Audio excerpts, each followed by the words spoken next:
नमस्कार। शरणम शरण के छठे अंक में आप सबका स्वागत है। भरपूर प्यार आपका मिल रहा है, बनाए रखें।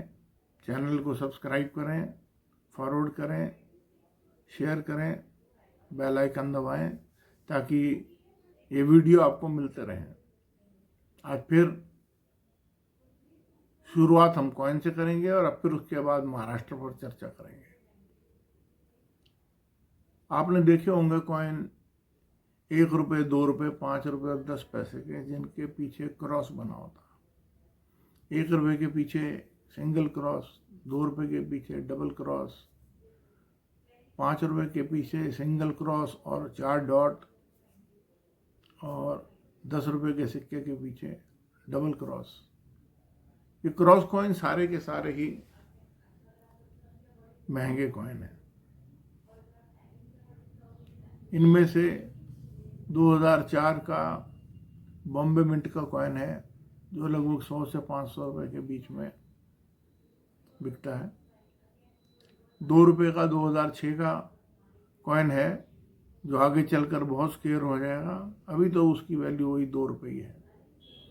5 रुपये का सिर्फ कलकत्ता मिंट ने 2007 में छापा था। इसकी वैल्यू 500 से लेके 1000 रुपये तक आज है। और नोएडा मिंट ने 2005 और 7 में 10 रुपये के सिक्के छापे थे। ये सब 500 रुपये से ऊपर की कीमत रख रहे हैं। अब चर्चा करते हैं महाराष्ट्र की। महाराष्ट्र के चुनाव देश के ऐसे चुनाव हैं जो इस देश की दशा और दिशा दोनों को तय करेंगे, और इसके लिए आप सबको सजग रहना पड़ेगा, खास तौर से महाराष्ट्र वालों को। चुनाव झारखंड में भी है, उसका तो रिजल्ट लगभग आ गया है, वहाँ भारतीय जनता पार्टी ही जीतेगी। लेकिन महाराष्ट्र में 1 अनार 100 बीमार शायद 100 से भी ज़्यादा है। 3 पार्टी की 6 पार्टी बन गई, 2 फाड़ हो गई। अब आगे चलकर इनमें से कौन बचेगा, कौन जीतेगा, इसका कोई भी सवाल नहीं है। असली बात तो यह है कि कौन जीतने के बाद किसके साथ जाके जुड़ जाएगा।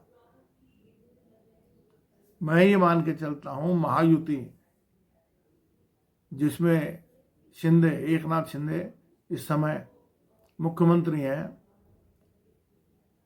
वह चुनाव जीतने जा रही है। और उसकी भी एक हिस्सा जो अजीत पवार का है, वो इस चुनाव में पूर्ण रूप से समाप्त हो जाएगा। एनसीपी अजीत पवार समाप्त हो जाएगी। जो कुछ भी बचे खुचे जीत जाएंगे वो किसी न किसी दल में शामिल हो जाएंगे। कांग्रेस का भी बहुत बुरा हाल होने वाला है। आप याद कीजिए कि एक ऐसा परसेप्शन बनाया गया था हरियाणा चुनाव में कि कांग्रेस जीत गई। संविधान, किसान, जवान, पहलवान, और बाद में इनको पड़ गया मातूराम की जलेबी की दुकान। तो ये जो संविधान, किसान, जवान और पहलवान का मुद्दा है, पहलवान का तो सिर्फ हरियाणा में ही था, बाकी तो कहीं ये मुद्दा था नहीं। अब ये जो बाकी 3 मुद्दे हैं, संविधान, किसान, जवान, इसकी तो हवा भी भरने में कांग्रेस पूर्णतः असफल है। उन्हें समझ नहीं आ रहा कि 6 महीने पहले जो माहौल एमवीए यानी कि अघाड़ी के प्रति था, वो आज माहौल बिल्कुल बदल कैसे गया। 6 महीने के अंदर सब कुछ बदल गया। राजनीति की यही खूबसूरती है कि जब वो बदलने पे आती है सब कुछ बदल देती है। तब चाचा को छोड़ के भतीजा भाग लेता है। अब इन चुनावों के बाद शरद पवार की राजनीति भी समाप्त हो जाएगी। चाहे वो जितना भी गुना घटा भाग कर ले, शरद पवार को अंततः कांग्रेस में अपनी एनसीपी का विलय करना पड़ेगा, क्योंकि उनके पास भी कोई ऐसी सीटें आने वाली नहीं है। भारतीय जनता पार्टी एक अच्छे प्रदर्शन की तरफ बढ़ रही है, शिंदे की सरकार भी अच्छे प्रदर्शन की तरफ बढ़ रही है, शिवसेना। अब सबसे बढ़िया जो है वो हाल देखो उद्धव ठाकरे का। बाला साहेब ठाकरे जो कभी मुख्यमंत्री नहीं बने और फिर भी सत्ता का कंट्रोल उन्हीं के हाथ में रहा, और एक उनके ये पुत्र हैं उद्धव ठाकरे, जिन्होंने आधी लगभग सीटें बीजेपी के आने के बावजूद मुख्यमंत्री मैं बनूंगा। अब पवार जी ने अपना गेम खेल दिया और मुख्यमंत्री बना दिया। आज ये हाल है उद्धव की शिवसेना का कि कोई वली वारिस नहीं है। अब भी उन्होंने पूरा जोर लगाया कि महाराष्ट्र विकास आघाड़ी उन्हें अपना नेता स्वीकार करे और उनके नाम पर कि वो मुख्यमंत्री बनेंगे चुनाव में जाए,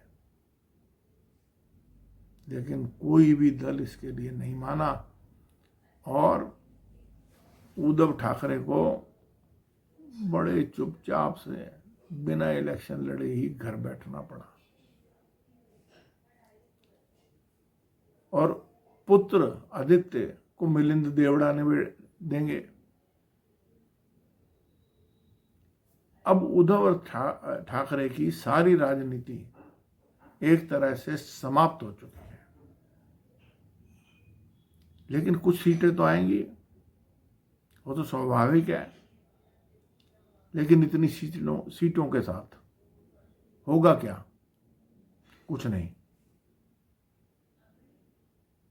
अंततः ये जाएंगे बीजेपी की शरण में, लेकिन उस शरण में जाते समय शरणम शरण में भी कहा जा रहा है कि बीजेपी की शरण में जाएंगे, लेकिन बहुत ही घटी हुई दरों पे, ऐसे सिक्के की तरह जिसका बाजार में प्रचलन समाप्त हो चुका है।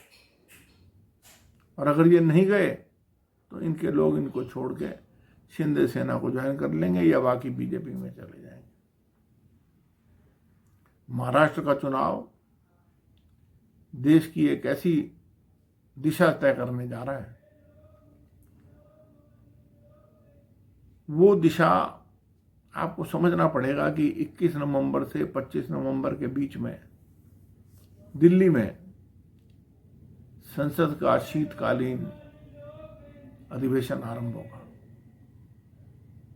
और वक्फ बोर्ड का बिल जो एक समिति को भेजा गया था, संसदीय समिति को, उसकी रिपोर्ट तब तक आ जाएगी। उस बिल का संसद में क्या हाल होगा वो ये महाराष्ट्र का चुनाव ही डिसाइड करेगा। आप ध्यान रखें कि 2024 के लोकसभा इलेक्शन जो जून में हुए, उसमें महाराष्ट्र में बीजेपी का बड़ा बुरा हाल हुआ, लेकिन अब बीजेपी के नेता नहीं, महाराष्ट्र की जनता अपने आप को शर्मिंदा महसूस कर रही है कि उसने मोदी जी का लोकसभा में साथ नहीं दिया। ये पहली बार हो रहा है कि किसी प्रदेश की जनता एक पार्टी को जबरदस्त जीत देने जा रही है, और ये जबरदस्त जीत वक्फ बोर्ड के बिल के लिए एक ऐसा कील साबित होगी जो ठुकेगा भी जोर से और लगेगा भी जोर से। समाप्त होगा भविष्य कुछ नेताओं का, अजीत पवार का, उद्धव ठाकरे का। शरद पवार तो अपनी नेतागिरी करते हैं अपने ढंग से, लेकिन वो भी उम्र के कारण अब अपना और ज़्यादा दांव खेलने के लायक नहीं बचे। ऐसे ही चलेगा उनके साथ और ऐसे ही चलाना भी पड़ेगा। और महाराष्ट्र के चुनाव के बाद भारतीय जनता पार्टी का मुख्यमंत्री बनना स्वाभाविक है। शिंदे जी समझौता करेंगे क्योंकि अभी उनको मुख्यमंत्री पद मिला है, लेकिन राजनीति का कुछ पता नहीं। कल वो क्या पता शिंदे जी ही चल दें दूसरी तरफ, लेकिन फिर भी अभी कोई उम्मीद ऐसी नहीं है। 288 सीटें हैं महाराष्ट्र की, 168 पे बीजेपी लड़ रही है और ईश्वर ने चाहा कि देश के भले के लिए महाराष्ट्र में ये जीत हो जाएगी। झारखंड में तो बिल्कुल स्पष्ट ही है कि बीजेपी जीत जाएगी, बीजेपी का मुख्यमंत्री बनेगा। लेकिन याद रहे, कांग्रेस के लिए एक वार्निंग सेट हो गई है दोबारा कि जो आपने नैरेटिव सेट किया था हरियाणा चुनाव में कि जैसे कि बस आ गया, हम जीत गए, हम बन गए, लेकिन वो हुआ नहीं। ठीक उसी प्रकार महाराष्ट्र में होने जा रहा है। लड़ने के लिए कैंडिडेट नहीं मिल रहे हैं पार्टियों को।